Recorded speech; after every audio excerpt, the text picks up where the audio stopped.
हरे कृष्णा। आप सभी लोग का आज के सत्र में फिर से स्वागत करते हैं और आप सभी लोग का बहुत बहुत धन्यवाद। जैसे कि हम देख रहे हैं पिछले 12 दिन से आप डेली जो है कंटिन्यूअसली आप जो है भगवत गीता गीता सारम का कोर्स में आप श्रवण करने के लिए रेगुलरली आ रहे हैं। जैसे कि हम नॉर्मली देखते हैं जब कुछ भी प्रोग्राम होता है या इसमें तो लोग इतना कंटिन्यूअसली आना उतना इजी नहीं है। आप लोग का सीरियसनेस और ये डेडिकेशन जो देख के हमारा उत्साह जो है और बढ़ते जा रहा है। तो जैसे कि हम देखते हैं अभी 7:30 बज रहा है और डिवोटीज जो है अभी ज्वाइन हो रहे हैं। तो जब तक लोग ज्वाइन होते तब तक हम प्रेयर्स करेंगे, फिर उसके बाद जो है शुरू करेंगे। ॐ अज्ञानतिमिरान्धस्य ज्ञानाञ्जनशलाकया चक्षुरुन्मिलितं येन तस्मै श्रीगुरवे नमः। श्रीचैतन्यमनोभीष्टं स्थापितं येन भूतले स्वयं रूपः कदा मह्यं ददाति स्वपदान्तिकं। वन्देऽहं श्रीगुरोन् श्रीयुतापदकमलं श्रीगुरोन् वैष्णवांश श्रीरूपं साग्रजातान् सहगना रघुनाथान्वितं तं सजीवं साद्वैतं सावधूतं परिजनः सहितं कृष्णचैतन्यदेवं श्रीराधाकृष्णपादान् सहगना ललिता श्रीविशाखान्वितांश नमा। ॐ विष्णुपादाय कृष्णप्रेष्ठाय भूतले श्रीमते भक्तिवेदांत स्वामिनिति नामिने नामस्ते सारस्वते देवे गौरवाणी प्रचारिणे निर्विशेषा शून्यवादी पाश्चात्यदेशतारिणे वाञ्छाकल्पतरुभ्यश्च कृपा सिन्धु भवेव च पतितानां पावनेभ्यो वैष्णवेभ्यो नमो नमः। नमो महावदन्याय कृष्ण प्रेम प्रदायते कृष्णाय कृष्ण चैतन्य नामिने गौरत्विसे नमः। हे कृष्णा करुणा सिंधु दीनबंधो जगतपते गोपेशा गोपिका कांता राधा कांता नमोस्तुते। तप्त कांचन गौरांगी राधे वृंदावनेश्वरी वृषभानुसुते देवी प्रणमामि हरिप्रिये। जय श्री कृष्ण चैतन्य प्रभु नित्यानंद श्री अद्वैता गदाधर श्रीवासादि गौर भक्त वृंदा। हरे कृष्णा कृष्णा कृष्णा हरे हरे, हरे राम राम राम हरे हरे।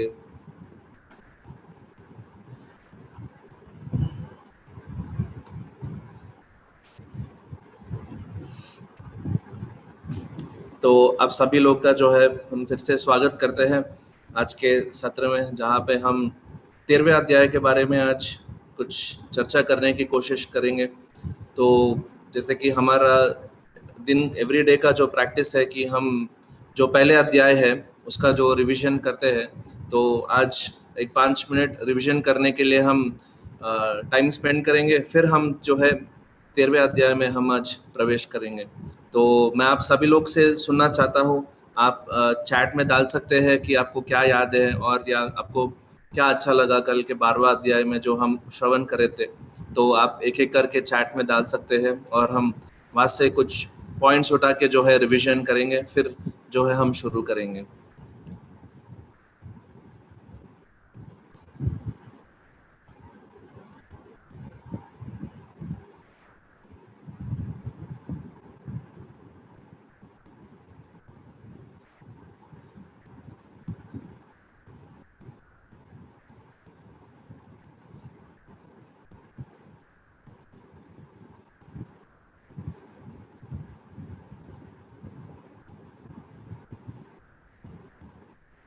तो प्रियंका माता जी कहते हैं कि कल आपने भक्ति योग के बारे में बताया था।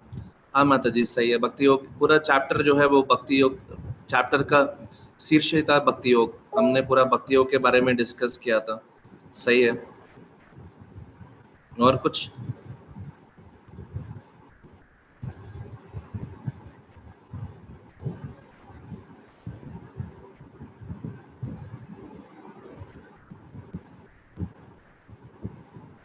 गौरव प्रभु बोलते हैं, भगवान बोलते हैं कि कितने तरीके हैं जिनसे वो अपने भक्त को प्रिय लगते हैं, लास्ट के 6 श्लोक में।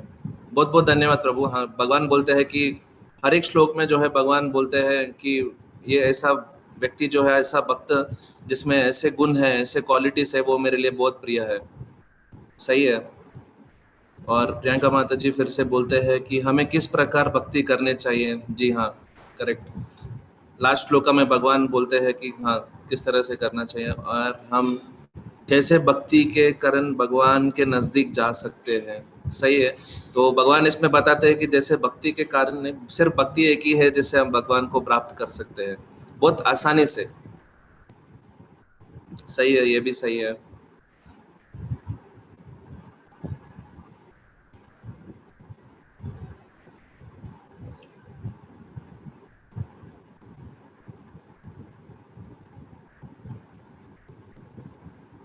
और हमने डिस्कस किया है कि भक्ति और दूसरे मार्ग जो है भगवान को प्राप्त करने के, उसमें डिफरेंस क्या है। जैसे कि हमने श्रवण किया था कि भक्ति जो है लिफ्ट पकड़ने का प्रोसेस है, और दूसरे दूसरे जो है दूसरे प्रकार के मार्ग जो है वो है सीढ़ी पे चढ़ने का जैसा मार्ग है। और प्रीति यादव माता जी बोलते हैं कि 2 टाइप की भक्ति होती है, इजी और डिफिकल्ट। कलयुगा में कैसे भी भक्ति कर सकते हैं। जी, कलयुग में कैसे भी भक्ति कर सकते हैं। तो कलयुग में भक्ति करने का एकमात्र जो है सरल तरीका है, जो श्री चैतन्य महाप्रभु जी ने बताया कि भगवान के नाम जपो बस। और सुहासिनी माता जी बोलते हैं रेगुलेटिव प्रिंसिपल्स, जपमाला, मंगल आरती, भगवान का भोग, भगवत गीता। वंडरफुल माता जी, बहुत बहुत धन्यवाद आपका। निरुपमा माता जी बोलते हैं हम भगवान को अपने कर्म का फल समर्पित कर देना चाहिए और उनकी कृपा पर संदेह नहीं करना चाहिए। हाँ, बहुत सुंदर आंसर। यस, हमको कभी भी भगवान जो बताते हैं, भगवान बोलते हैं कि जब भी, एक्चुअली भगवान को बोलना नहीं चाहिए कि पर भगवान बोलते हैं कि हाँ, आपको इस पे संदेह नहीं होना चाहिए। सुहासिनी माता जी बोलते हैं क्वालिटीज, भक्तों के क्वालिटीज। जी, गौरव प्रभु बोलते हैं श्लोक 9 में भक्ति करने को कहा गया है जिसे इस्कॉन में फॉलो करते हैं। हाँ, रेगुलेटिव तरीके के, रेगुलेटिव प्रिंसिपल्स फॉलो करके जो भक्ति करना चाहिए हमको। हाँ, सही है। क्योंकि हमारा रेगुलेटिव प्रिंसिपल्स फॉलो करके भक्ति करने में जो है, इससे हमारा मन को हम केंद्रित कर सकते हैं, कंट्रोल कर सकते हैं, तो भक्ति करना बहुत आसान हो जाता है। सही है। तो ऐसे बहुत सारे चीज हमने डिस्कस करे। आप सभी लोग जो है, आप सभी लोग का ज्योति माता जी बोलते हैं 16 माला जप करना। जी, सही है। तो आप सभी लोग ने बहुत सुंदर तरीके से आपने याद किया है, याद रखा है और उत्तर दिए हैं। तो आप सभी लोग का फिर से धन्यवाद करता हूँ मैं। और आज के सत्र में हम आगे बढ़ेंगे। तो जैसे कि आप सभी लोग ने बोला है, हाँ सही है। तो हम जो है 12वें चैप्टर 12वें अध्याय में हमने श्रवण किया था कि जैसे कि भगवान भगवान की भक्ति करना ही श्रेष्ठ है। तो और उसमें जैसे कि आप सभी लोगों ने बोला, भगवान बोलते हैं कि क्या बोलते हैं कि ऐसे ऐसे भक्त जो है, ऐसे क्वालिटीज है, ये भक्त बहुत प्रिय है। तो उसमें मैं एक चीज कल बताना भूल गया था जो मैं आज कवर करना चाहता हूँ। तो जब भगवान के भक्त जो रहते हैं, शुद्ध भक्त रहते हैं, ये लोगों को ना ही भौतिक इच्छाएं रहते हैं, ना ही आध्यात्मिक इच्छा। तो हम सोच सकते हैं कि भौतिक इच्छा तो नहीं रहना चाहिए भक्त को, तो नहीं है, अच्छा है, पर आध्यात्मिक इच्छा भी नहीं होती है। हाँ, ऐसे शुद्ध भक्तों में आध्यात्मिक इच्छा भी नहीं होता है, क्योंकि इनकी इच्छा जो है भगवान की इच्छा के साथ होते हैं। तो भगवान का इच्छा ही इनका इच्छा है, इनका अलग से कुछ इच्छा नहीं होता है। अगर भगवान सोचते हैं कि इनको नरक में भिजा दो, तो ये लोग खुशी खुशी चले जाएंगे। जैसे कि हम देखते हैं हमारे इस्कॉन के संस्थापक आचार्य प्रभुपाद जी के गुरु महाराज ने उनको बोला है कि आप दूसरे पाश्चात्य देश में जाके आप प्रचार करो। तो पाश्चात्य देश में चले गए प्रभुपाद जी और प्रचार करे, खुशी खुशी। उनके खुद की खुशी देखते नहीं, बस भगवान की खुशी ही उनकी खुशी है। भगवान की जो आदेश है, संदेश है, वही इनकी इच्छा है बस, और कुछ अलग से इच्छा नहीं रखते हैं। तो वो एक चीज था। और कल कल 2 प्रश्न आए थे, सुंदर प्रश्न आए थे, तो मैं उसके बारे में भी कल रात में सोच रहा था। जैसे कि एक माताजी ने पूछा है कि एक एक टाइम के राजा जो थे वो लोग शिकार करते थे और जानवर को मारते थे। तो उसके बारे में मैं कुछ सोच रहा था, तो डिटेल में कल आंसर नहीं दे सका। तो मैं सोच रहा था आज थोड़ा उसके बारे में बताएंगे। तो ऐसा है कि देखो, एक जैसे कि हम देखते हैं कि हमारे देश में इंडियन आर्मी है, मिलिट्री है, ये लोग को पर गवर्नमेंट से परमिशन है कि ये जो है उनके शत्रु को मार सकते हैं, या उनके हाथ में गन है और उनको वो पावर है और लाइसेंस है, तो ये लोग कर सकते हैं। तो हम अगर सोचो, हमारे पास गन है और नहीं है, और हमारे पास पावर भी नहीं है, और गवर्नमेंट का रिकमेंडेशन भी नहीं है, और हम गन लेके जाएंगे और किसी ना किसी को मार देंगे, तो क्या वो सही है? नहीं, हमको गवर्नमेंट पकड़ लेगा और जेल में डाल देगा। तो इसी प्रकार हम देखते हैं, अर्जुन जो है युद्ध भूमि में सबको मार रहा था, पर अगर ये भगवान के लिए नहीं करता था तो अर्जुन को इसके बदले बहुत सारा पाप भोगना या भुगतना पड़ता था। तो भगवान के किए हुए, जैसे कि भगवान के दिए हुए धर्म में चलना ही सही कार्य है, और उसमें जो है भगवान जो भी बोलते हैं वो करने से जो है हमको कुछ भी पाप कार्य का ये नहीं लगता है, और जो भी भगवान कहेंगे उसको हमको करना चाहिए, बस उसमें हमको कुछ शंका नहीं होना चाहिए। तो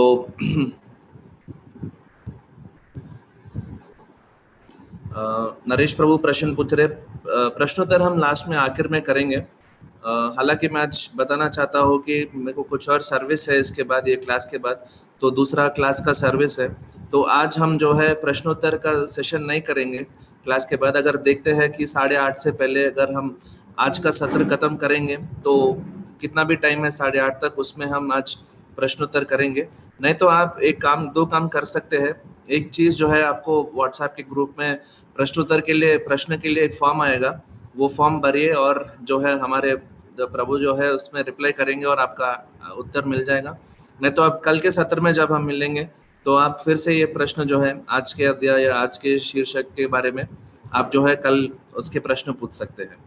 ठीक है, तो हम यही इसी माध्यम से आज के चैप्टर में जाते हैं, आज के अध्याय में जाते हैं। तो आज के अध्याय में जाने से पहले, जैसे कि हम डिस्कस कर रहे थे कल भगवत गीता में, जैसे कि 18 अध्याय है, तो उसमें 3 विभाग किए गए हैं, 3 सेक्शन।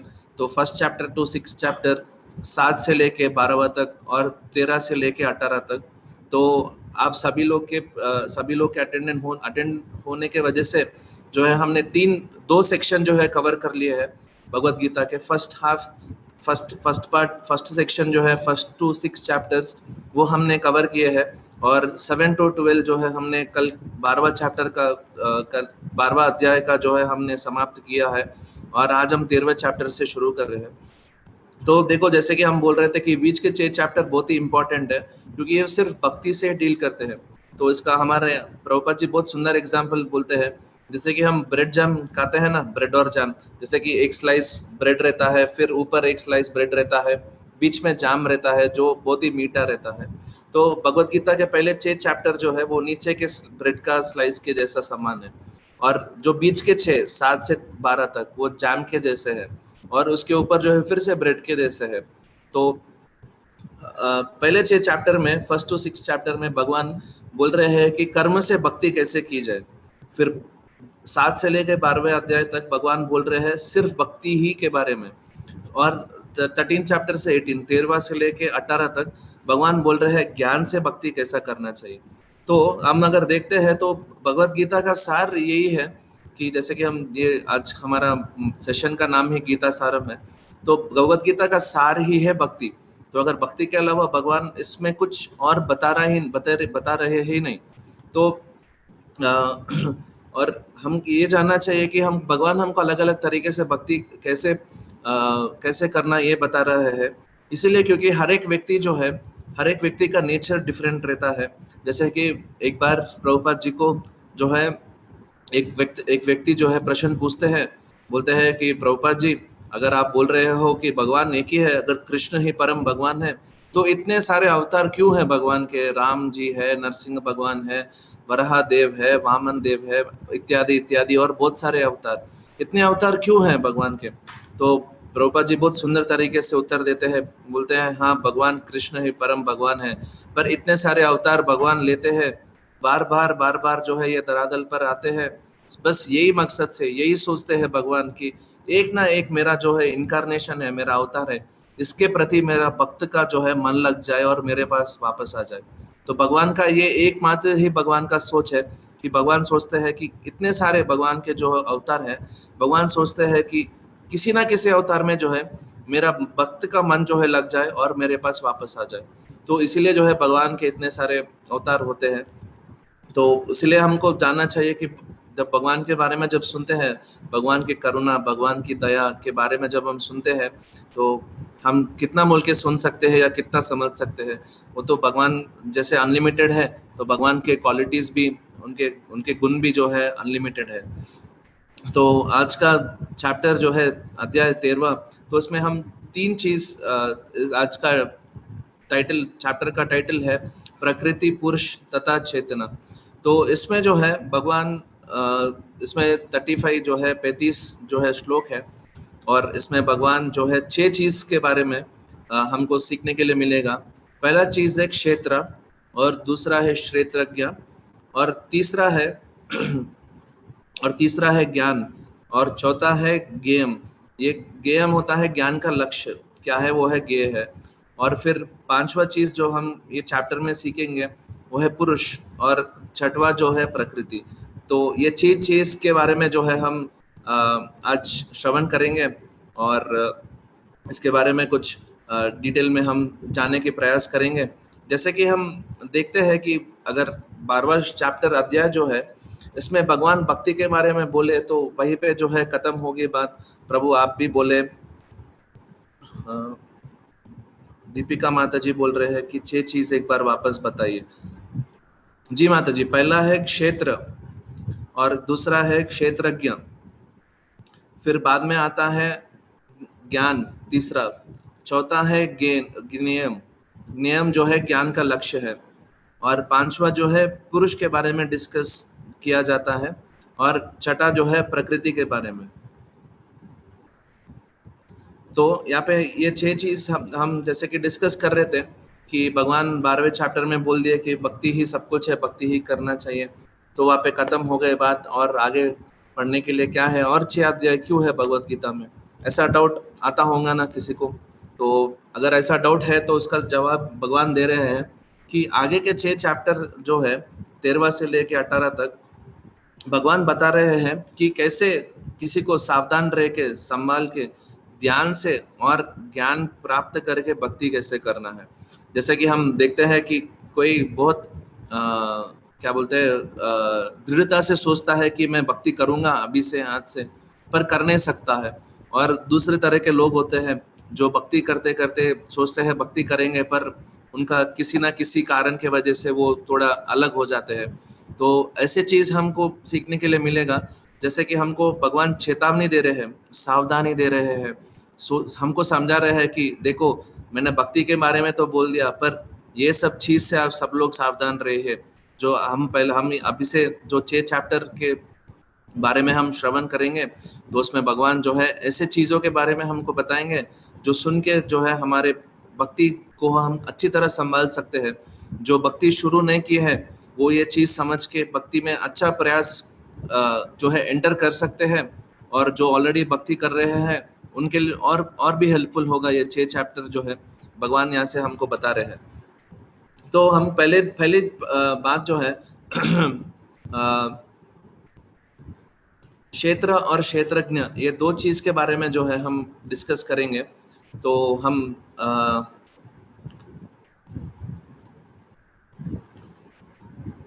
तो मैं मेरा स्क्रीन शेयर करता हूँ, हालांकि ताकि हम सब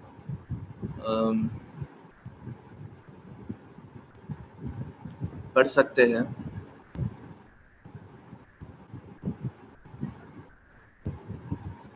जी, तो अर्जुन जो है यहाँ पे ये प्रश्न पूछ रहे हैं भगवान से, पहले के 2 श्लोका से, जैसे कि हम सबसे पहले से सुन के आ रहे हैं कि अर्जुन जो है बहुत ही जिज्ञासु है। तो आज का चैप्टर भी, आज के अध्याय में भी अर्जुन उनके प्रश्न से शुरू कर रहे हैं। जैसे कि पहले 2 श्लोक में अर्जुन बोल रहे हैं, अर्जुन उवाच प्रकृतिं पुरुषं चैव क्षेत्रं क्षेत्रज्ञम् एव च एतद् वेदितुम् इच्छामि ज्ञानं ज्ञेयं च केशवः। उसके बाद भगवान बोल रहे इसी उसके उत्तर में, श्री भगवान उवाच इदं शरीरं कौन्तेय क्षेत्रम् इति अभिधीयते एतद् यो वेत्ति तं प्राहुः क्षेत्रज्ञान इति तद्विदः। तो अर्जुन पूछ रहे हैं कि कृष्णा, मेरे को ये जानना चाहिए कि प्रकृति और पुरुष और ये जो कार्य है, ये क्षेत्रज्ञ है और क्षेत्र और ज्ञान क्या है और ज्ञेय क्या है, ये 6 चीजों के बारे में जो है अर्जुन पूछ रहे हैं। और उसका उत्तर में भगवान जो है बोल रहे हैं कि फर्स्ट 2 चीज जो है क्षेत्र और क्षेत्रज्ञ, इसके बारे में भगवान जो है उत्तर दे रहे भगवान को, बोल रहे कि हे कुंती पुत्र, जो है क्षेत्र जो है ये शरीर है और क्षेत्रज्ञ जो है वो शरीर के जो है ये क्षेत्र के बारे में जानता है, वो क्षेत्रज्ञ है। तो ऐसा बोल के भगवान जो है अर्जुन को उत्तर दे रहे हैं। फिर उसमें भगवान और सामने फिर और आगे बढ़ते हैं और क्षेत्र और क्षेत्रज्ञ के बारे में और थोड़ी जानकारी देते हैं भगवान। जैसे कि यहाँ पे भगवान बोलते हैं कि क्षेत्रज्ञं चपि मां विद्धि सर्व क्षेत्रेषु भारतः क्षेत्र क्षेत्रज्ञयोर ज्ञानम यत् ज्ञानम मतम मम। तो भगवान बोल रहे हैं कि आपको ये समझना चाहिए कि मैं जो है हर क्षेत्र में जो मैं क्षेत्रज्ञ के जैसे रूप में हूँ, और ये शरीर जो है इसको जो समझना और वो शरीर को जो जानता है, इनको समझना ही ज्ञान है। तो भगवान यहाँ पे 2 चीज बोल रहे हैं, एक जो आत्मा के बारे में बोल रहे हैं। तो भगवान ने इससे पहले श्लोका में जो है बता दिए है कि जैसे कि क्षेत्र क्या है, क्षेत्र जो है शरीर है बोल रहे हैं भगवान। और क्षेत्रज्ञ, तो क्षेत्रज्ञ यहाँ पे 2 तरह के क्षेत्रज्ञ हैं। एक हम जो हमारा जीव है, हम जो है हम भी क्षेत्रज्ञ हैं और भगवान भी क्षेत्रज्ञ बोल के कहला रहे हैं। तो ये क्षेत्रज्ञ भगवान जब बोल रहे हैं कि क्षेत्रज्ञ है, तो हमारे में हमको ये ख्याल आता होगा ना कि भगवान भी क्षेत्रज्ञ है, हम भी क्षेत्रज्ञ हैं, तो हम जो है एक समान है क्या? नहीं। तो भगवान यहाँ पे क्लियरली बोल रहे हैं कि सेकेंड लाइन में देखिए ये श्लोका में, सर्व क्षेत्रेषु भारतः, सर्व क्षेत्र में जो है मैं क्षेत्रज्ञ हूँ। जैसे कि हम देखते हैं कि अगर हमको मच्छर या कुछ चींटी काटता है, हमको दर्द होता है ना, पर जब किसी हमारे बाजू सोचो, हमारे दोस्त या फैमिली मेंबर्स है, अगर उनको कुछ दर्द होता है, क्या हमको महसूस होता है? हम बस सुन सकते हैं, वो लोग जब बोलेंगे कि मेरे को दर्द हुआ है, तो हम बस सुन सकते हैं, पर हम महसूस नहीं कर सकते। पर यहाँ पे भगवान बोल रहे हैं कि मैं हर एक शरीर का जो है क्षेत्रज्ञ हूँ। तो हम इसका क्लैरिटी जो है भगवान आगे बढ़ के हमको देंगे।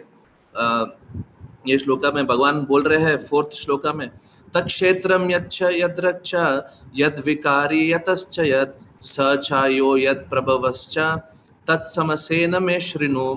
तो भगवान बोल रहे हैं अर्जुन को, आप प्लीज मुझसे सुनिए कि मेरा डिस्क्रिप्शन जो है ये शरीर के बारे में, ये क्षेत्र और क्षेत्र के बारे में, और ये इसके जो है चेंजेस कैसे आते हैं, और जो कौन है जो है ये क्षेत्र के जो एक्टिविटीज है इसको जानते हैं। तो यहाँ पे हमको जो है डाउट आता होगा कि जो है भगवान जो है बोल रहे हैं कि भगवान क्षेत्रज्ञ है, और भगवान जो क्षेत्रज्ञ है और जो है हर चीज को जानते हैं। तो इसमें जो है भगवान कथा उपनिषद में एक बहुत सुंदर वर्णन आता है, जिसमें कि प्रभुपाद जी बोलते हैं कि एक, जैसे कि हम देखते हैं एक जाड़ होता है, एक ट्री जो होता है, उसमें 2 पंछी बैठे हुए हैं। तो एक पंछी जो है, एक पक्षी जो है फल को खा रहा है, तो वो फल कभी मीठा होता है, कभी कड़वा होता है। और जब हम देखते हैं दूसरा पंछी जो है बस देख रहा है। तो प्रभुपाद जी बोलते हैं उपनिषद में ऐसे वर्णन आता है कि ये जो पंछी जो है, ये जो वो फल को खा रहा है, ये हमारी जीवा है, हम है, हमारी आत्मा है। और जो पंछी बाजू बैठ के सब कुछ देख रहा है, ये भगवान है। और ये जो जाड़ है ये हमारा शरीर के समान बोला गया है। तो ऐसे बहुत सारे सुंदर वर्णन आते हैं। तो जहाँ की जब हम देखते हैं तो भगवान बोलते हैं जैसे कि मैं भी हूँ आपके साथ, ऐसे एक श्लोका में वर्णन आता है। जैसे कि भगवान बोलते हैं कि जो है मैं भी आपके साथ विराजमान हूँ आपके शरीर में। तो ऐसे जब हम देखते हैं कि शास्त्र में इतने इतने सारे वर्णन क्यों आते हैं कि भगवान भगवान जो है सुपर सोल है या पर ब्रह्म है, और हम जो ब्रह्म है, इतने सारे डिफरेंसेस क्यों आते हैं। तो जैसे कि हमको ये चीज जानना बहुत इम्पोर्टेंट है। हालांकि ये चैप्टर में भगवान जो है बताते हैं कि जो व्यक्ति जो है, ये जीव जो है आत्मा और परमात्मा या ब्रह्म और परब्रह्म के डिफरेंस जो जानता है, उसको वो जो है सही व्यक्ति है और सही ज्ञानी कहलाता है बोल के भगवान बोलते हैं। जैसे कि हम देखते हैं कि इतने सारे जो है जैसे कि हमने बोला है कि भगवान इतने सारे प्रकार के भक्ति क्यों बोल रहे हैं, इतने सारे श्लोक क्यों है, इतने सारे व्यक्ति, इतने सारे अलग अलग तरीके के माइंडसेट वाले व्यक्ति क्यों हैं। तो जैसे कि लोग पूछते हैं कि ऐसा सवाल आता है, ऐसा ख्याल आता है, लोग पूछते हैं कि अगर भगवान एक ही है, अगर भगवान एक ही है और भगवान अच्छे हैं, तो ये सब क्यों, इतने सारे मतभेद क्यों है, इतने सारे डिफरेंसेस जो है ये सब क्यों आते हैं। तो इसका भी बहुत सुंदर उदाहरण है। जैसे कि हम देखते हैं कि जब हम कोई व्यक्ति जो कुछ क्या बोलते क्राइम करता है या पाप कार्य करता है, उसको कोर्ट में लेके जाया जाता है, पर वहाँ पे देखा गया तो जज एक ही है। और वो जज ऐसा नहीं है कि बोल रहा है कि सब सब जो है सब पापी को एक ही पनिशमेंट दे दो, बस खत्म, इस सब पापी को जो है फांसी पे चढ़ा दो, ऐसा नहीं है। तो जज हालांकि एक ही है, पर अलग अलग पनिशमेंट देते हैं। किसी को बोलते हैं कि इनको 14 साल तक जाल डाल दो जेल में, और किसी को बोलते हैं कि इसको 1 साल तक डाल दो। तो हालांकि देखते हैं हम अ, हालांकि जब हम देखते हैं कि जज वहाँ पे एक ही व्यक्ति है, पर उनकी जजमेंट जो है अलग अलग है। तो हमारे कार्य जो हम करते हैं, तो हमारे कार्य के हिसाब से भगवान जो है जजमेंट देते हैं। तो जैसे कि हम पहले डिस्कस कर रहे थे कि कृष्ण परम भगवान है, उनके अलग अलग जो है अवतार है। तो यहाँ पे एक सुंदर एग्जाम्पल प्रभुपाद जी देते हैं कि जब एक बच्चा जो है वो इससे पहले जब हम भक्ति के बारे में डिस्कस करे थे, तो यहाँ पे 13 चैप्टर में भगवान बता रहे हैं कि एक आत्मा जो है जीव कैसे फंस जा सकता है। तो यहाँ पे प्रभुपाद जी बहुत सुंदर एग्जाम्पल दे रहे हैं। एक बच्चा जो है, एक छोटे बच्चे को जब हम देखते हैं, उसको जब पार्क में लेके जाते हैं खेलने के लिए, है ना, कभी कभी हम लेके गए हैं या हम खुद गए हैं, तो उसको बहुत सारे चीज उसको वहाँ पे मिलते हैं खेलने के लिए। तो वो खेलते खेलते थोड़े देर के बाद वो अपने माता पिता को भूल जाता है। जब उनके माता पिता जो है उसको वापस, वो बच्चे को जब बोलते हैं कि टाइम हो गया है, चलो हमको घर चलना है, तो वो रोने शुरू हो जाता है। तो ऐसे ही हमारी परिस्थिति है। हमको जो है भगवान से बहिर्मुख हो गए हैं, और भगवान ने हमको यहाँ पे ये भौतिक संसार में डाल दिए, क्योंकि हम, ताकि हम जो है भगवान के बारे में फिर जान सके। हमारा जो रिश्ता जो है भगवान के साथ जो है टूट गया है, उसके बारे में हम जान सके और वापस भगवान के पास जाए। पर हम क्या हुआ, हम यहाँ पे आके हम क्या कर रहे हैं, पहले ही हम भगवान से बहिर्मुख हो गए हैं, और जो भी है हम सब कुछ भूल जाके ये छोटे खिलौने हैं, इसमें खेलने में हम जो व्यस्त है। पर हम देखते हैं कि बाद में जब ये बच्चा खेलता रहता है, तो जब उसको चोट पहुंचता है या गिर जाता है खेलते खेलते, तब उसके माता पिता को वो बैठ के रोने लगता है, माँ पापा या मम्मी डैडी बोल के बुलाता है। तो तब याद आता है, जो हम भी जब है, हम जब मुश्किलें में रहते हैं, तब हमको भगवान की जो है याद आती है। तो हम जब सोच के हम तब भगवान को बुलाते हैं। देखो, ऐसे प्रभुपाद जी बोलते हैं कि भगवान को याद करना जब हम मुश्किल में रहते हैं, भगवान को याद करना ये बहुत ही स्वाभाविक है, हमारे स्वभाव में है। पर हम भूल गए हैं। जैसे कि सोचो, जब मेरे को कुछ दर्द पहुंचता है, जब कोई मेरे को मारता है या कोई कुछ करता है, तो मैं क्या बोलता हूँ, मैं अगर मेरी मम्मी या मेरे डैडी को याद करता हूँ, मैं तो ऐसे हम क्यों याद करते हैं? हम सोचते हैं कि ये लोग कुछ मेरी रक्षा कर सकते हैं या मुझे कुछ हेल्प कर सकते हैं। पर हमारी ये याद करने की तरीका, भगवान वही बोल रहे हैं कि अगर आपको कुछ कौन सी भी परिस्थिति में भी आप बस जो है मेरे को याद करो, बस इतना ही हमको चेंज करना है, कुछ भी नहीं। जैसे कि हम कल डिस्कस कर रहे थे, भगवान बोल रहे हैं जो कोई भी भगवान को याद करता है, भगवान तुरंत उनको मदद करने पहुंच जाते हैं।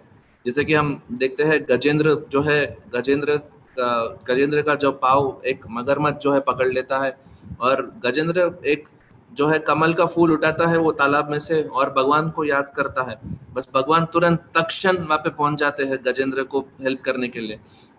तो भगवान उतना ही बोल रहे हैं कि आपको जो किसी भी कार्य से अगर आपको कुछ मुश्किल कठिनाई आ जाती है, तो आप किसी ना किसी को याद करते हैं, तो भगवान बोल रहे हैं कि आप मुझे याद करो।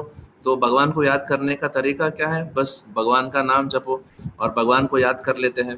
तो ऐसे ऐसे हम भगवान भगवान बहुत सुंदर सुंदर एग्जाम्पल देते हैं, और शास्त्र में हमारे आचार्य जी भी बहुत वंडरफुल एग्जाम्पल्स देते हैं कि, और मैं यहाँ पे एक चीज बोलना भूल गया था।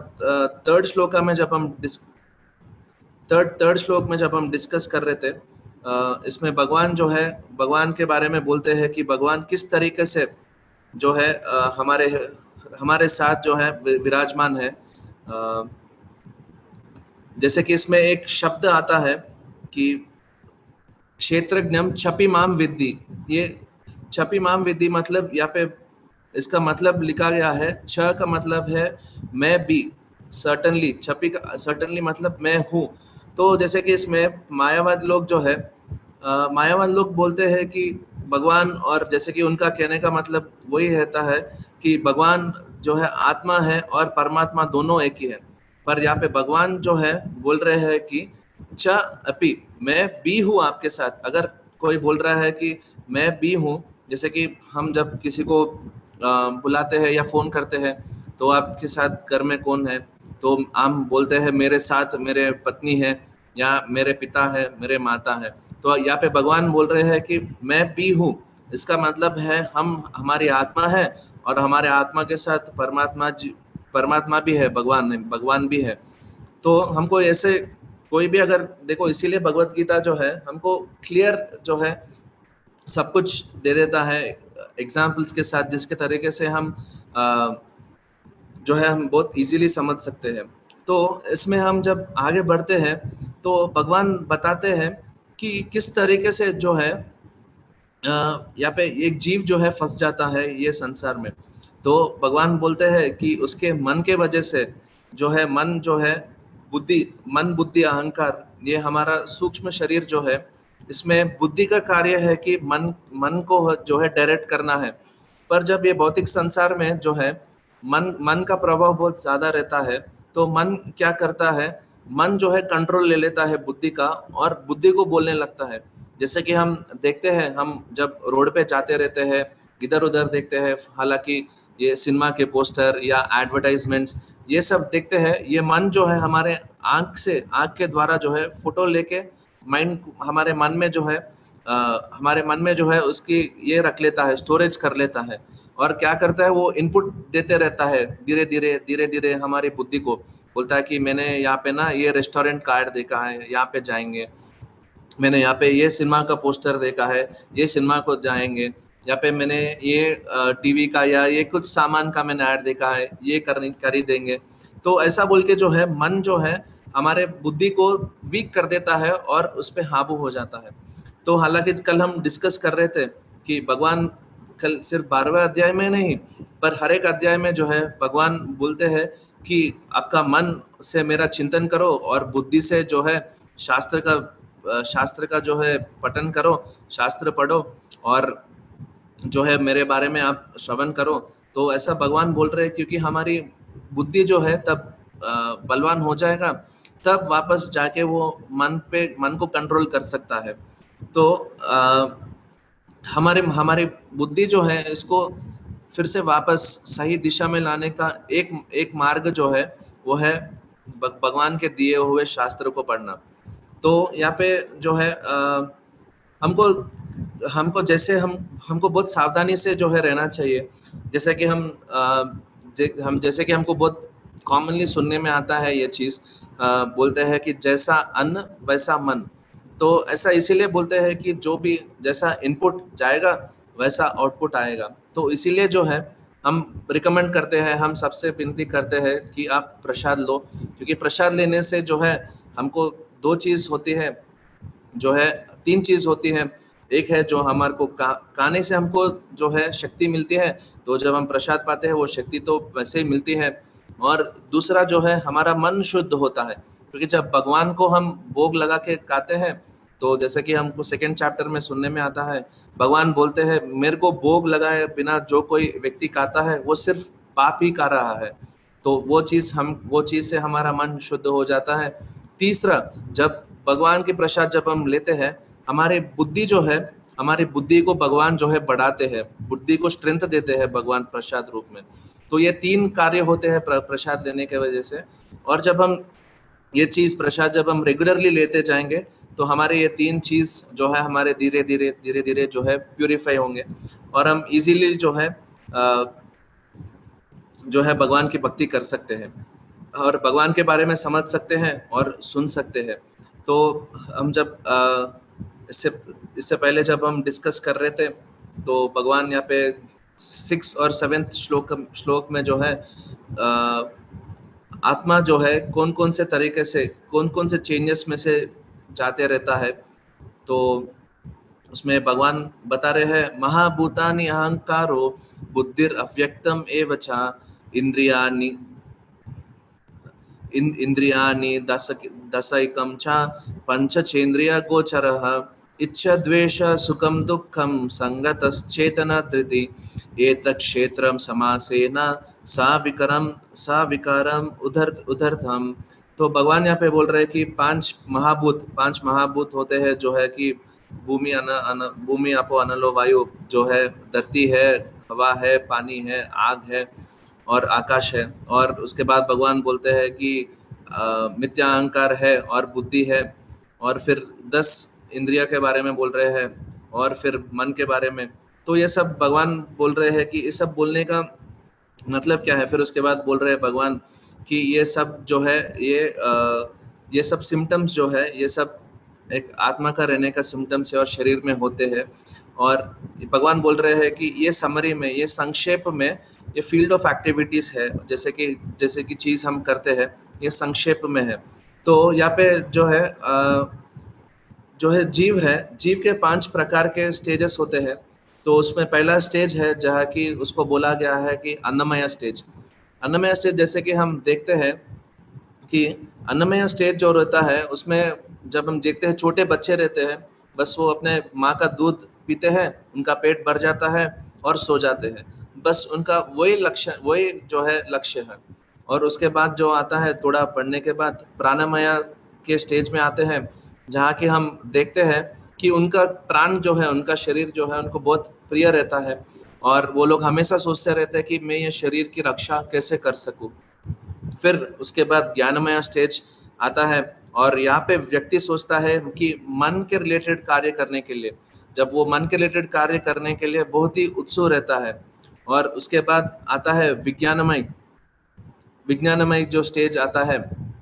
तो वहाँ पे ये स्टेज में जो है एक यहाँ पे ये विज्ञानमय स्टेज है, यहाँ पे वो व्यक्ति जो है आत्मा के बारे में जानता है।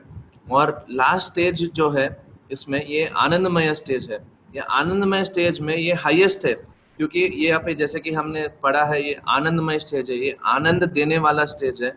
क्योंकि यहाँ पे जो जीव है, ये सोल जो है सुपर सोल के बारे में जानता है, ये ब्रह्म जो है पर ब्रह्म के बारे में जानता है। और ये जीव का रिलेशन क्या है, ये आत्मा का परमात्मा के साथ जो रिलेशन है उसके बारे में जानने का प्रयास करता है, और जानने के बाद जो है सुखी हो जाता है।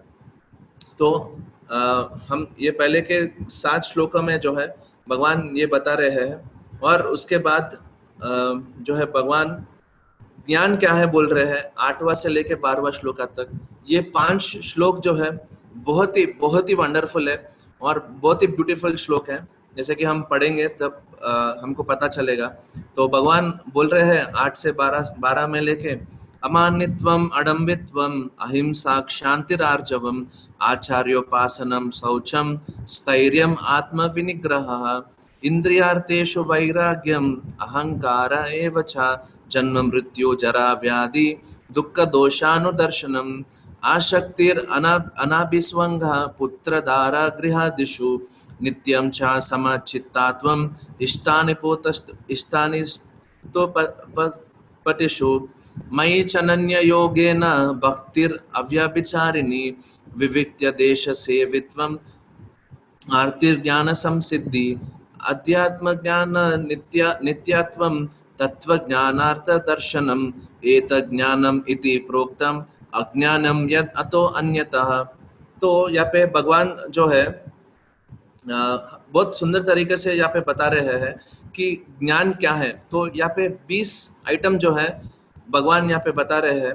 तो ये 20 आइटम क्या है, हम थोड़ा पढ़ने के लिए, थोड़ा समझने के लिए कोशिश करेंगे। तो मेरा आपसे, आप सभी लोग से ये निवेदन है, मेरी रिक्वेस्ट और मेरी विनती है, प्लीज अब जब भी आपको टाइम मिले ये 13 चैप्टर में 8 to 12 ये श्लोका पढ़िए। और इसका प्रभुपाद जी भगवत गीता यथारूप में बहुत सुंदर तात्पर्य दिया है, हालांकि बहुत लंबा है, हम अगर डिस्कस करना चाहेंगे तो शायद उसमें बहुत सारा टाइम चले जाएगा।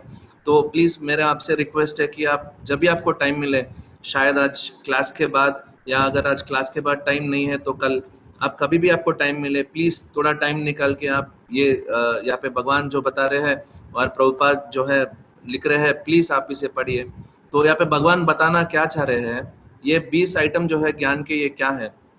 तो पहला भगवान शुरू करते हैं, विनम्रता, दंभहीनता, अहिंसा, सहिष्णुता, सरलता, प्रामाणिक गुरु के पास जाना, प्रवृत्ता, स्थिरता, आत्मसंशयम, इंद्र तृप्ति के विषय का परित्याग, अहंकार का अभाव, जन्म मृत्यु, वृद्ध अवस्था तथा रोग के दोषों की अनुभूति, वैराग्य, संतान, स्त्री, घर तथा अन्य वस्तुओं की ममता से मुक्ति, अच्छी तथा बुरी घटनाओं के प्रति संभव, मेरे प्रति निरंतर अनन्य भक्ति, एकांत स्थान में रहने की इच्छा, जन समूह से विलगाव, आत्म साक्षात्कार की महत्ता को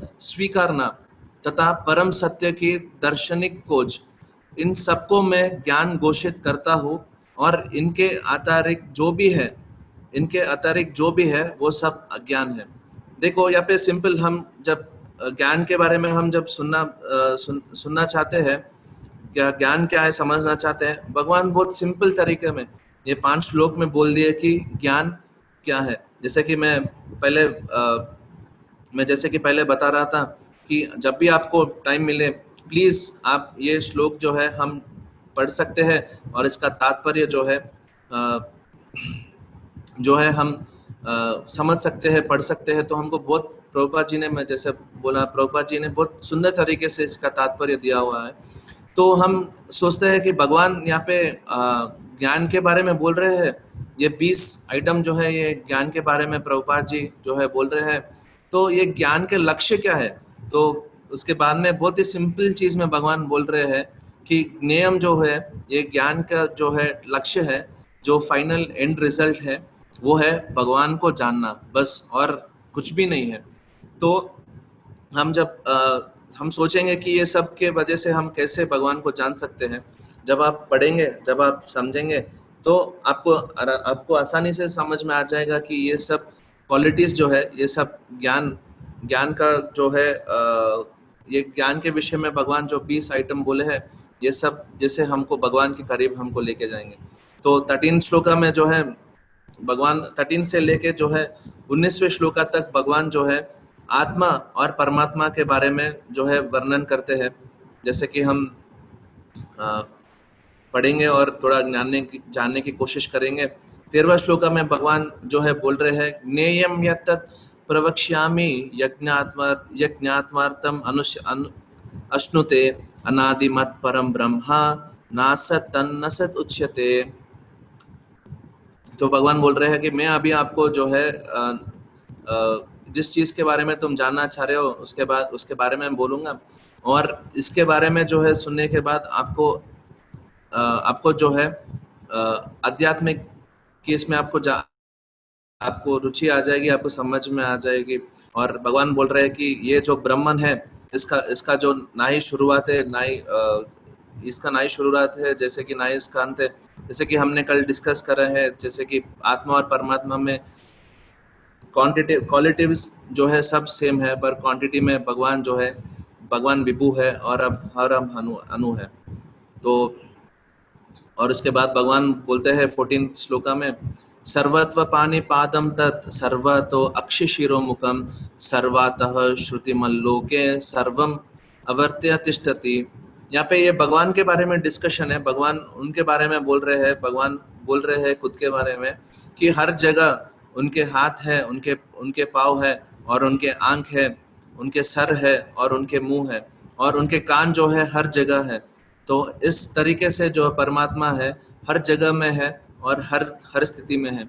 जैसे कि हमने देखा है कि विराट रूप के बारे में हम 11वें अध्याय में देखा है, जैसे कि हमने देखा या सुना है कि विराट रूप के जितने सारे आंख है, जितने सारे मुंह है, तो उसके बारे में यहाँ पे फिर थोड़ा सा वर्णन आ रहा है। तो उसके बाद भगवान बोल रहे हैं कि सर्वेंद्रिया गुणाभाषम सर्वेंद्रिया विवर्जितम अशक्तम सर्वभृच्चैव निर्गुणम गुणभोक्तर्च। तो भगवान बोल रहे हैं कि ये जो परमात्मा है ये सब इंद्रियों के जो है ये स्रोत है और इनके जो है इंद्रिया नहीं है।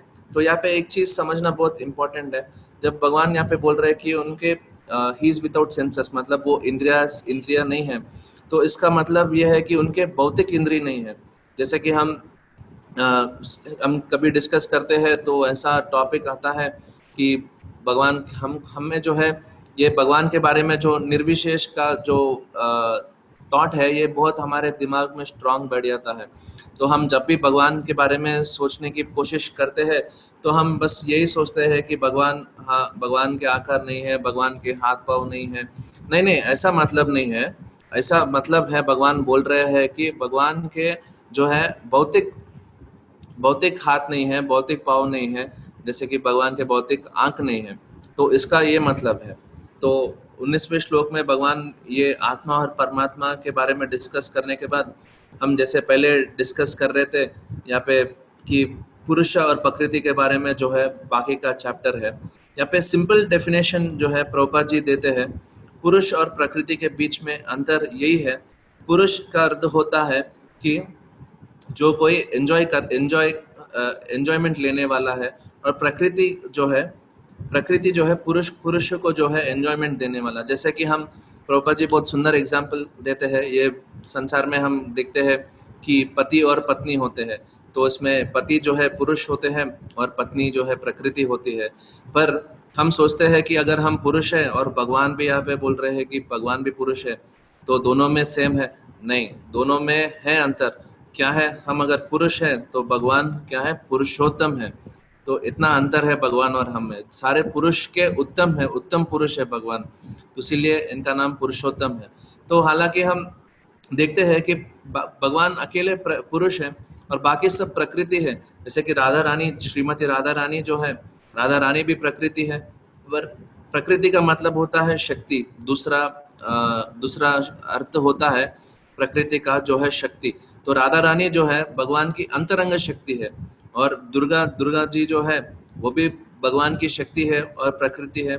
पर वो कैसी प्रकृति है, कैसी शक्ति है? दुर्गा मैया जो है बहिरंग शक्ति है, और हम भी हैं, हम भी शक्ति है और हम भी प्रकृति है। तो पर हम किस प्रकार की प्रकृति है या शक्ति है? हम तटस्थ शक्ति है।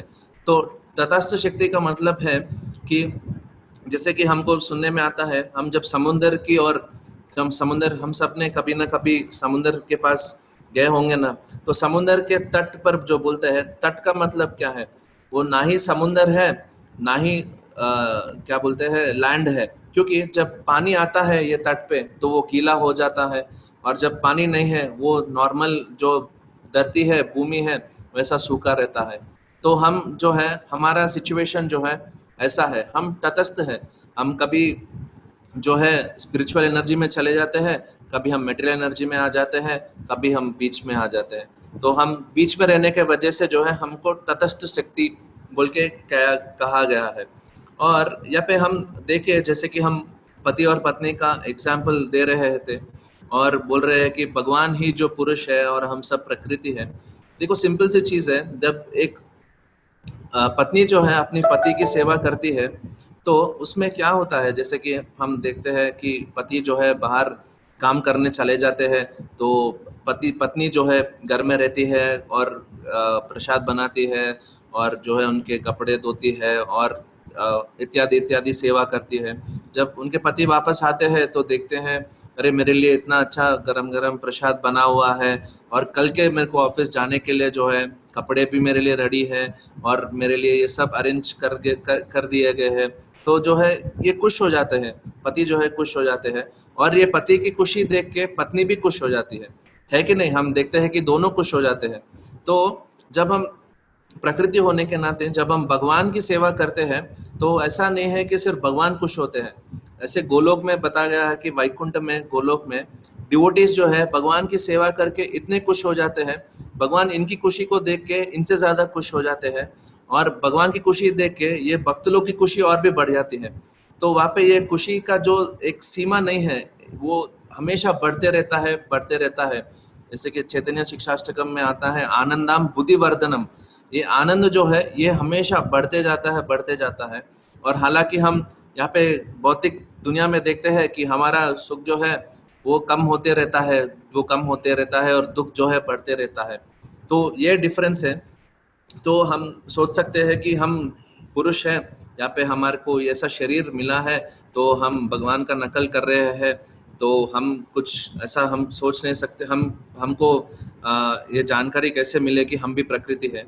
देखो सिंपल सी चीज है, आजकल हम देखते हैं कि लड़कियां भी जो है, जो माताजी लोग भी हैं, ये लोग भी लड़कों के कपड़े पहनते हैं, जैसे कि पैंट शर्ट पहनते हैं। पर जब उनको देखते हैं कि हमको अचानक से हमको वही तत्क्षण हमको लगता है कि ये लड़की है या ये माता जी है। हमको जैसे कि हमको पता चल जाता है कि ये पुरुष के जो है वस्त्र में ये ऐसे माता जी ही है, हमको जैसे पता चल जाता है। तो वैसे ही भगवान को मालूम है कि हम अगर नकल कर रहे या भगवान की नाटक कर रहे, तो भगवान को भी पता है कि हम प्रकृति है। तो यहाँ पे भगवान जो है एक बहुत सिंपल सी चीज बोल रहे हैं कि एक सोल जो है, एक आत्मा जो है वापस भगवान के पास कैसे जा सकता है।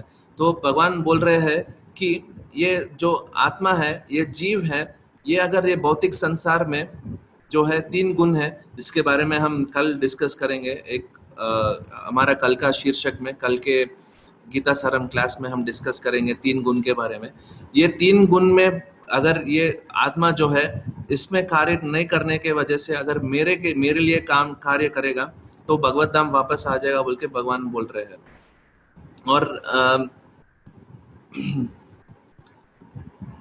और भगवान जो है और उसके बाद में जो है इंस्ट्रक्शंस दे रहे हैं कि कैसे हम भगवान के पास वापस जा सकते हैं। तो ये कौन से श्लोक से, ये जो है 25वें श्लोक में, 26वें श्लोक में भगवान बहुत सुंदर तरीके से इसमें बोल रहे हैं, जो कि हम उसके बारे में थोड़ा श्रवण करेंगे, थोड़ा वहाँ पे डिस्कस करेंगे।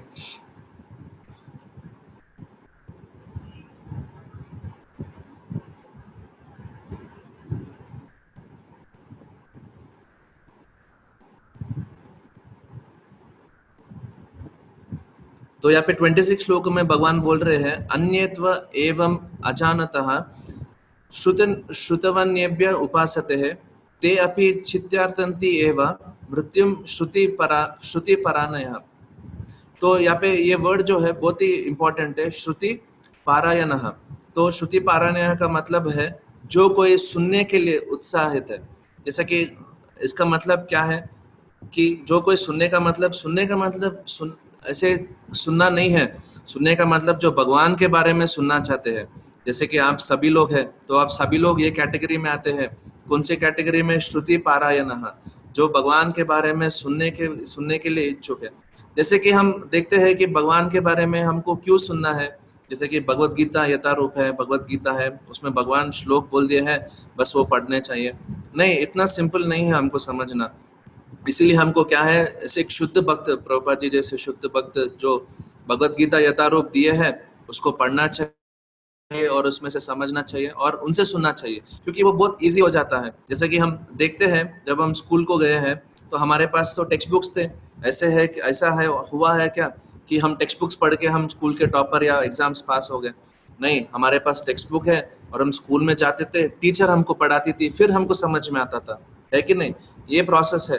तो जब मटेरियली ये प्रोसेस है, स्पिरिचुअली ऐसा प्रोसेस क्यों ना हो कि हमको, जहाँ की ऐसे शास्त्र है और एक शुद्ध भक्त जो है ये शास्त्र को हमको समझाता है और वो बहुत इजी हो जाता है कि हमको समझना। तो यहाँ पे ये प्रोसेस के बारे में भगवान जो है 26 श्लोका में बहुत अच्छी तरह वर्णन कर रहे हैं। और जो है उसके बाद 28 से लेके फिर 35 तक जो है भगवान आत्मा और परमात्मा के बीच में जो है डिफरेंसेस बता रहे हैं। और यहाँ पे ज़्यादा तक जो है भगवान जो है आत्मा के बारे में बोल रहे हैं। तो यहाँ पे 33rd श्लोका में जो है, हम 33rd श्लोका में जाएंगे।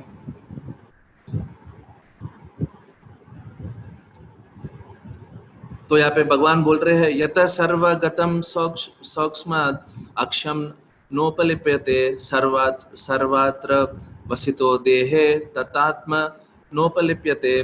तो भगवान बोल रहे हैं आकाश वो सटल होने के नाते वो किसी में मिलता नहीं है। तो ऐसे ही एक जीव जो है, जो ब्रह्मन में अपने आप को जो जो ब्रह्मन के बारे में सोचता है या ब्रह्मन के बारे में जान जाता है, तो ये भी किसी जो ये भौतिक चीजों से नहीं मिलता है। हालांकि वो जो है वो भौतिक शरीर में ही हो, पर वे भौतिक चीजों से नहीं मिल जाता है। तो उसके आगे श्लोक में जो है भगवान 34 श्लोक में बोल रहे हैं, यथा प्रकाश्यत एकः कृत्स्नं लोकम इमं रविः क्षेत्रम क्षेत्री तथा क्षेत्रम प्रकाशयति भरतः। तो भगवान बोल रहे हैं कि एक सूर्य जो है पूरे पृथ्वी की, पूरे ब्रह्मांड को जो है रोशनी दे रहा है, प्रकाश दे रहा है। इस प्रकार से जो है एक जीव जो है चेतना दे रही है पूरी शरीर को। तो हम ये समझने वाली बात है ना। जैसे कि हम देखते हैं कि एक मरा हुआ और एक जिंदा व्यक्ति में फर्क इतना ही है कि उसमें चेतना नहीं है और हमें चेतना है। वो चेतना इसीलिए है क्योंकि हमारे अंदर जो है आत्मा है। और भगवान जो है यहाँ पे लास्ट में फिर वही बोल रहे हैं भगवान की, क्षेत्र क्षेत्रज्ञोर एवं अंतरम ज्ञान चक्षुषा भूत प्रकृति मोक्षम चा ये विदुर यान्ति ते परम। तो भगवान बोल रहे हैं कि जो कोई ज्ञान चक्षु से जो शरीर के बारे में जानता है और शरीर के जानने वाले के बारे में जानता है, जैसे कि हमने पहले श्लोक में देखा था, क्षेत्र और क्षेत्रज्ञ। क्षेत्र जो है शरीर है और क्षेत्रज्ञ जो है आत्मा है। तो ये व्यक्ति जो है ये जानता है, ये मुक्ति का प्रोसेस जो है इसको समझ सकता है और परम गति को जो है प्राप्त कर सकता है, बोल के भगवान जो है ये लास्ट श्लोका जो है 13 चैप्टर में इसको एंड कर रहे हैं। और यहाँ पे बोल रहे हैं कि ज्ञान चक्षु कैसे प्राप्त कर सकते हैं। जैसे कि हम देख रहे हैं भगवत गीता पढ़ रहे हैं, भगवत गीता का श्रवण जब हम कर रहे हैं, जब हम रेगुलरली भगवत गीता का श्रवण करेंगे तो हम जो है हमारी चक्षु जो है ज्ञान के चक्षु हो जाएंगे और हमको सब चीज़ बहुत क्लियरली समझ में आएगा कि ज्ञान क्या है, विज्ञान क्या है, भगवान क्या है, आत्मा क्या है। तो जैसे कि हम पहले डिस्कस कर रहे थे कि ये जो बाकी के 6 अध्याय जो है, इसमें कल हम 14th चैप्टर जो है 14 अध्याय के बारे में हम श्रवण करेंगे, जिसमें हमको ये 3 भौतिक गुण जो है सत्व, रजस और तमोगुण, ये 3 गुण के बारे में हमको बहुत सुंदर तरह भगवान जो है हमको एक्सप्लेन करेंगे और हम पढ़ने की कोशिश करेंगे। और आज हम ये 6 चीज़ के बारे में जो है 13वें अध्याय में हमने श्रवण किया है। तो पहली बात है क्षेत्र और क्षेत्रज्ञ। पहला चीज़ है क्षेत्र और दूसरा है क्षेत्रज्ञ। तीसरा है ज्ञान और चौथा है ज्ञेय और पांचवा है पुरुष और छठवा है प्रकृति। तो ये 6 चीज़ के बारे में जो है भगवान भगवत गीता के 13वें अध्याय में जो है बताए हैं। तो इसके बारे में हम आज श्रवण करे हैं। तो जब भी मैं जैसे आपसे रिक्वेस्ट कर रहा था, प्लीज़ आप जब भी आपको टाइम मिले तो ये चैप्टर में 8 से लेके 12 के श्लोक जो है, इसका हर एक वर्ड टू वर्ड मीनिंग और उसका तात्पर्य अनुवाद पढ़िए। हालाँकि आपको आपको बहुत अच्छा महसूस होगा, आपको बहुत अच्छा क्लैरिटी आएगा ज्ञान के बारे में। और जैसे कि मैं पहले बता रहा था कि मुझे दूसरे सर्विस के वजह से जो है, हम आज प्रश्नोत्तर अभी नहीं करेंगे। किसी के कुछ प्रश्न है तो वो फॉर्म में आप पूछिएगा, और नहीं तो हम कल जो है डिस्कस करेंगे। और मैं आप सभी लोग का बहुत बहुत हृदय से धन्यवाद करता हूँ, आप सभी लोग का, कि आपका बहुत ही बहुमूल्य समय निकाल के आप डेली जो है इतना इंटरेस्ट दिखा रहे हैं, इतना सीरियसनेसली आप अटेंड हो रहे हैं। आप कृपया करके आप ऐसे ही कंटिन्यू कीजिए, जैसे कि भगवान बोल रहे हैं कि श्रुति परायण बनना है, तो आप रेगुलरली सुनिए। आपको बहुत सारे चीज़, बहुत भगवान जैसे परमात्मा के रूप में आपके हृदय में बैठे हुए हैं, तो भगवान ये सब के बारे में आपको क्लैरिटी दे देंगे धीरे धीरे। तो मैं आप सभी का फिर से शुक्रिया करते हुए मैं आज यहीं पे विराम करते हैं, और कल जो है हम यही टाइम पे 7:30 बजे को मिलते हैं, फिर 14 अध्याय के बारे में हम कंटिन्यू करेंगे। तो आप, थैंक यू वेरी मच। हरे कृष्णा, हरे कृष्णा, हरे कृष्णा, कृष्ण कृष्ण हरे हरे, हरे राम राम राम, हरे हरे। श्रीमद् भगवत गीता की जय।